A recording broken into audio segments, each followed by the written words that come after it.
അപ്പോൾ കഴിഞ്ഞ ക്ലാസ്സിൽ നമ്മൾ ഗോസസ് ലോയും ഗോസസ് ലോയുടെ പ്രൂഫും നോക്കിയായിരുന്നു.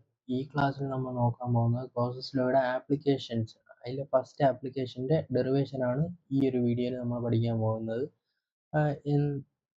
Electric field due to infinitely long straight uniformly charged wire or കണ്ടക്ടറിൻ്റെ ഡെറിവേഷനാണ് ഈ വീഡിയോയിൽ നോക്കാൻ പോകുന്നത്. അപ്പോൾ നമുക്ക് പ്രൂഫിലേക്ക് പോകാം.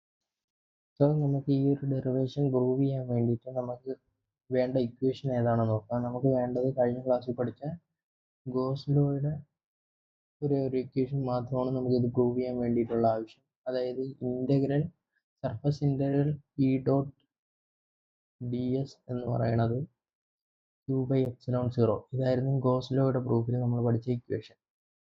സോ ഇതിനെ ഒന്നുകൂടി മോഡിഫൈ ചെയ്ത് എഴുതാം. ഇ ടി എസ് കോസ് തീറ്റ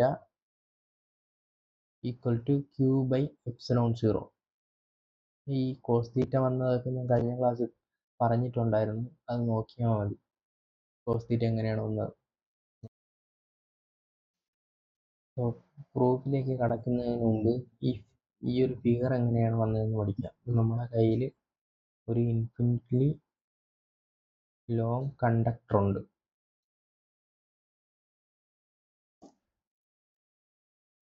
ഈ ഇൻഫിനിറ്റ്ലി ലോങ് കണ്ടക്ടർ പി എന്ന് പറയുന്ന, ഇപ്പം ഒരു ആർ ഡിസ്റ്റൻസിൽ പി എന്ന് പറയുന്ന പോയിന്റിലുള്ള ഇലക്ട്രിക് ഫീൽഡ് ഇൻറ്റൻസിറ്റിയാണ് നമുക്ക് കണ്ടുപിടിക്കുന്നത്. അതായത് ഈ ഒരു നീളം കൂടിയ കണ്ടക്ടർ പി എന്ന് പറയുന്ന പോയിന്റിൽ ഉണ്ടാക്കുന്ന ഇലക്ട്രിക് ഫീൽഡ് ഇൻറ്റൻസിറ്റിയാണ് നമ്മൾ കണ്ടുപിടിക്കുന്നത്. സോ അത് കണ്ടുപിടിക്കാൻ വേണ്ടിയിട്ട് ഗോസസ് ലോ അനുസരിച്ച് നമ്മൾ ഇതിന് ചുറ്റും ഒരു ഗോഷ്യൻ സർഫസ് കൺസിഡർ ചെയ്യണം.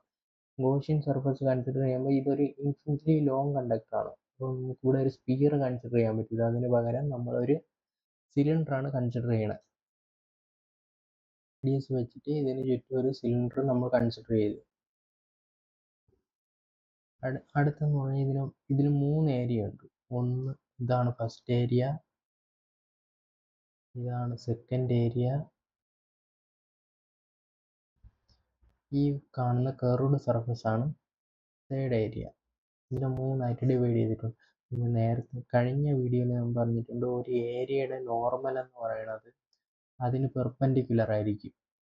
അപ്പോൾ ഈ ഫസ്റ്റ് ഏരിയയുടെ നോർമൽ എന്ന് പറയുന്നത് ആ ഏരിയക്ക് പെർപെൻഡിക്കുലർ, അതിനെ നമ്മൾ ടി എസ് എന്ന് വിളിച്ചു. അടുത്ത് ഈ ഒരു ഏരിയ എന്ന് പറഞ്ഞാൽ ഈ കർവ്ഡ് സർഫസിന് പെർപെൻഡിക്കുലർ, അതിനെ നമ്മൾ ഡി എസ് എന്ന് വിളിച്ചു. അടുത്ത് ഈ ഒരു ഏരിയ എന്ന് പറയുമ്പോൾ ഇതിന് പെർപെൻഡിക്കുലർ, ഡി എസ് എന്ന് വിളിച്ചു. അടുത്ത് നമ്മളിവിടെ ഇലക്ട്രിക് ഫീൽഡ് ഇൻറ്റൻസിറ്റി അപ്ലൈ ചെയ്യണം. ഇലക്ട്രിക് ഫീൽഡ് ഇൻറ്റൻസിറ്റി എന്ന് പറയുന്നത് എങ്ങോട്ടായിരിക്കും? റൈറ്റ് സൈഡിലോട്ടാണ് അപ്ലൈ ചെയ്യണത്. ഇലക്ട്രിക് ഫീൽഡ് ഇൻറ്റൻസിറ്റി ഇങ്ങോട്ട്. ഇലക്ട്രിക് ഫീൽഡ് ഇൻറ്റൻസിറ്റിക്ക് എല്ലാം ഒരേ ഡയറക്ഷൻ ആയിരിക്കും ഇ ഇലക്ട്രിക് ഫീൽഡ് ഇൻറ്റൻസിറ്റി. ഇനി അടുത്ത് ഈ ഗോഷ്യൻ സർഫസിൻ്റെ ടോട്ടൽ ലെങ്ത് എന്ന് പറയുന്നത് L. ഇത്രയും മനസ്സിലായെന്ന് വിചാരിക്കുന്നു. അതായത് നമ്മുടെ കയ്യിലൊരു കണ്ടക്ടർ ഉണ്ട്. ആ കണ്ടക്ടർ വെച്ച് പി എന്ന് പറയുന്ന പോയിന്റിൽ ഉണ്ടാകുന്ന ഇലക്ട്രിക് ഫീൽഡ് ഇൻറ്റൻസിറ്റിയാണ് നമ്മൾ കാൽക്കുലേറ്റ് ചെയ്യാൻ പോകുന്നത്. ആ കണ്ടക്ടർ തൊട്ട് പി വരെയുള്ള പോയിന്റ്, പി വരെയുള്ള ഡിസ്റ്റൻസ് R ആണ്. അപ്പോൾ ഗോസസ് ലോ വെച്ചിട്ടാണ് നമ്മൾ പ്രൂവ് ചെയ്യാൻ പോകുന്നത്. അതുകൊണ്ട് അതിന് ചുറ്റും ഒരു സിലിണ്ടറിക്കൽ ഗോഷ്യൻ സർഫസ് കൺസിഡർ ചെയ്തതിന് ശേഷം ഈ സിലിണ്ടറിനെ 3ആയിട്ട് ഡിവൈഡ് ചെയ്ത് 3 ഏരിയ ആയിട്ട് ഡിവൈഡ് ചെയ്തു. 1, 2, 3. സോ ഒന്നിൻ്റെ നോർമൽ എന്ന് പറയുന്നത് ഒരു സർഫസിൻ്റെ ഏരിയയുടെ നോർമൽ എന്ന് പറയുന്നത് ആ സർഫസിൻ്റെ പെർപെൻഡിക്കുലർ ആയിരിക്കും, അത് മാർക്ക് ചെയ്തു. അതുപോലെ തന്നെ ഇലക്ട്രിക് ഫീൽഡ് ഇൻറ്റൻസിറ്റിയും നമ്മൾ 3 സർഫസിനും മാർക്ക് ചെയ്തു. ടോട്ടൽ ലെങ്ത് എന്ന് പറയുന്നത് L ആണ്.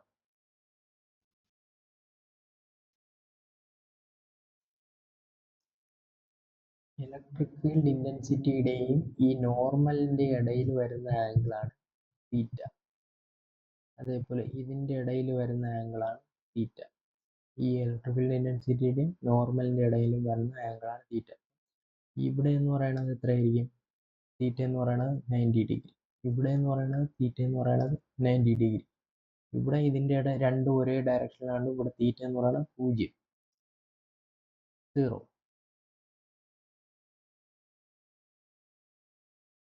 സോ നേരത്തെ പറഞ്ഞ കാര്യങ്ങളൊക്കെ ഓർത്തിരിക്കണം. നമ്മൾ ഇനി ഈ ഒരു ഫിഗർ വെച്ചിട്ടാണ് വരയ്ക്കാൻ പോകുന്നത്. അപ്പം എന്തെങ്കിലും ഡൗട്ട് ഉണ്ടെങ്കിൽ നേരത്തെ പറഞ്ഞ ഫിഗറിൽ ചെന്നിട്ട് എങ്ങനെയാണ് അത് വരയ്ക്കുന്നത് എന്നൊക്കെ നോക്കിയിട്ട് വരിക. എങ്കിൽ മാത്രം. അപ്പം ഫസ്റ്റ് നമ്മൾ പറഞ്ഞിട്ടുണ്ട് എന്തുണ്ട്, consider an infinitely and very thin straight wire having uniform linear charge density lambda.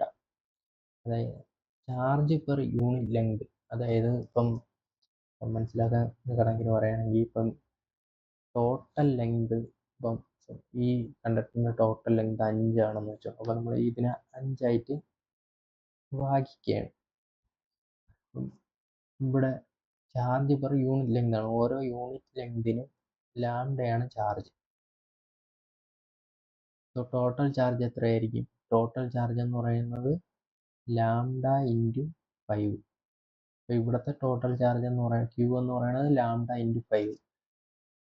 ഇനിയിപ്പോൾ നമ്മളിവിടെ 5 അല്ല, L ആണ് ഈ കണ്ടക്ടറിൻ്റെ ലെങ്ത് എങ്കിൽ ഇവിടുത്തെ ടോട്ടൽ ചാർജ് എന്ന് പറയുന്നത് എത്രയായിരിക്കും? Q lambda into L. ഇതിപ്പോൾ ഇവിടുത്തെ ചാർജ് എത്രയാണ്? ചാർജ് എന്ന് പറയുന്നത്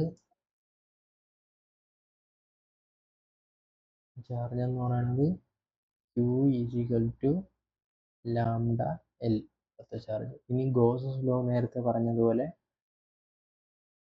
integral E dot D S എന്ന് പറയുന്നത് Q/ε0 എന്നാണ് നേരത്തെ പറഞ്ഞത്. അതിനെ നമുക്ക് വേണമെങ്കിൽ മാറ്റി integral E D S cos theta equal to Q/ε0. ഇത് ഫസ്റ്റ് ഇക്വേഷൻ, ഇതിപ്പോൾ സെക്കൻഡ് ഇക്വേഷൻ.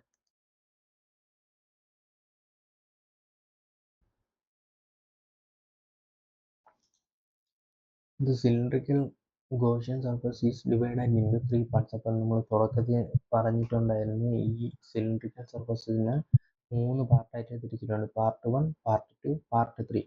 അതുകൊണ്ട് തന്നെ നേരത്തെ എഴുതിയ ഗോസിൻ്റെ ഇക്വേഷനും നമുക്ക് മാറ്റി എഴുതാൻ പറ്റും. അതായത് integral E D S cos theta എന്ന് പറയുന്നതിനെ നമുക്ക് 3 ആയിട്ട് സ്പ്ലിറ്റ് ചെയ്യാൻ പറ്റും. അതായത് integral E D S cos theta part 1 plus integral EDS cos theta part 2 plus integral EDS cos theta part 3. നമ്മൾ അതിൻ്റെ ആംഗിൾ എല്ലാം മാർക്ക് ചെയ്ത് വെച്ചിട്ടുണ്ടായിരുന്നു. അതായത് ആംഗിൾ എല്ലാം നേരത്തെ മാർക്ക് ചെയ്ത് വെച്ചിട്ടുണ്ടായിരുന്നു. ഒന്നുകൂടി പറഞ്ഞുതരാം. അപ്പോൾ ഈ തീറ്റ എന്ന് പറയുന്നത് നോർമലും ഇലക്ട്രിക് ഫീൽഡ് ഇൻറ്റൻസിറ്റിൻ്റെ ഇടയിൽ വരുന്ന ആംഗിളാണ്. അതായത് ഈ വരുന്ന ഒരു ആംഗിൾ. അതേപോലെ ഇവിടെ വരുന്നതെന്ന് പറഞ്ഞാൽ ഈ ഇലക്ട്രിക് ഫീൽഡ് ഇൻറ്റൻസിറ്റി ഇത് വരുന്ന ആംഗിൾ തീറ്റ. ഇത് 90, ഇത് 90.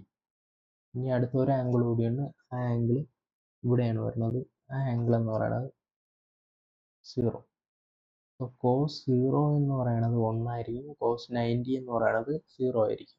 അപ്പോൾ ഫസ്റ്റ് പാർട്ടി വരുന്ന ഏതാണ്? കോസ് 90. ഇവിടെ വരുന്ന 90. അപ്പോൾ ഇത് എത്രയായി? 0 ആയി പോകും.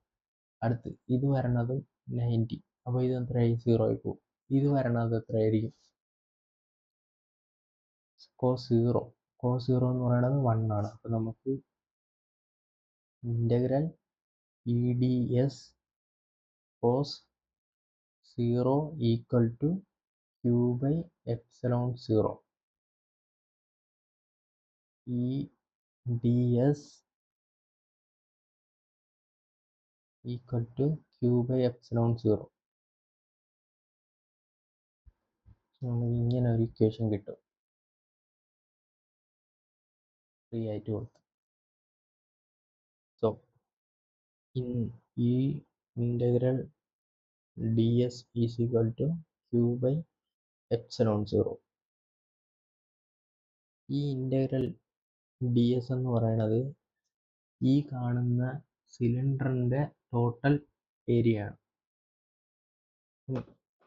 സിലിണ്ടറിൻ്റെ ടോട്ടൽ ഏരിയ എന്ന് പറയുന്നത് എത്രയായിരിക്കും? Two into pi into R L, R into L, അതായത് മാത്സിലെ ഫോർമുല അതെടുത്ത് ഇവിടെ കൊടുക്കണം. 2 into pi into R into L equal to Q by epsilon 0. അപ്പം ഇ എന്ന് പറയുന്നത് Q by epsilon 0 into 2 pi R into L. നമ്മൾ നേരത്തെ ക്യൂവിൻ്റെ ഇക്വേഷൻ പഠിച്ചു. ക്യൂവിൻ്റെ ഇക്വേഷൻ എന്ന് പറഞ്ഞാൽ lambda L by 2 pi R L